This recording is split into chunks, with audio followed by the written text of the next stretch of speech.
Psychiatry and the Presumption of Expertise, Flipping Coins in the Courtroom. I already read this 1974 article almost in full, but I wanted to present it more concisely. Concerning the authors. Bruce J. Ennis, J.D., was a staff attorney for the New York Civil Liberties Union and the Mental Health Law Project at the time of publication. Thomas R. Litwack, Ph.D., was an assistant professor of psychology at the John Jay College of Criminal Justice, the City University of New York.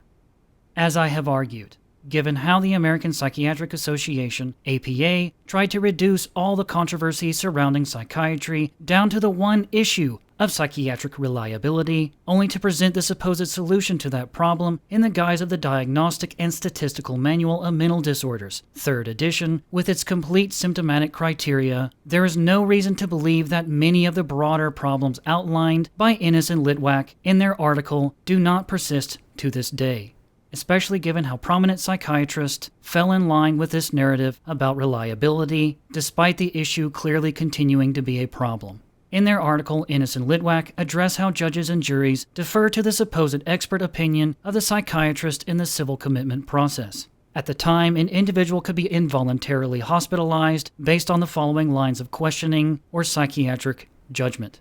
Is the prospective patient mentally ill? Is he dangerous?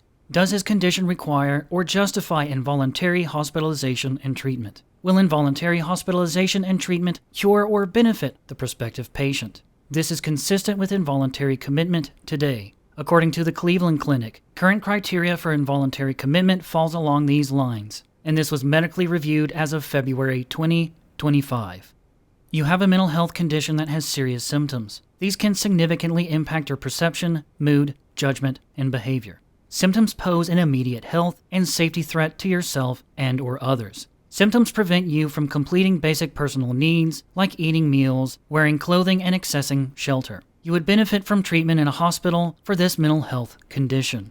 There is a note that civil commitment may look slightly different in each state, but who is listed as being in charge of determining whether you meet the criteria to be involuntarily committed? A healthcare provider.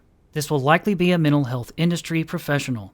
Much could be said about the Cleveland Clinic referencing such professionals as healthcare providers, and the fact that, as I have discussed elsewhere, supposed mental illnesses are assumed to be medical, without biological tests available, and without evidence of biological markers, and so on.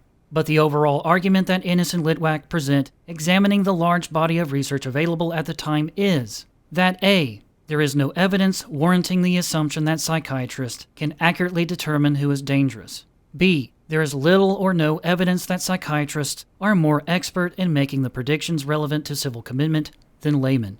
C. Expert judgments made by psychiatrists are not sufficiently reliable and valid to justify non-judicial hospitalization based on such judgments. D. The constitutional rights of individuals are seriously prejudiced by the admissibility of psychiatric terminology, diagnoses, and predictions, especially those of dangerous behavior. And therefore, E. Courts should limit testimony by psychiatrists to descriptive statements.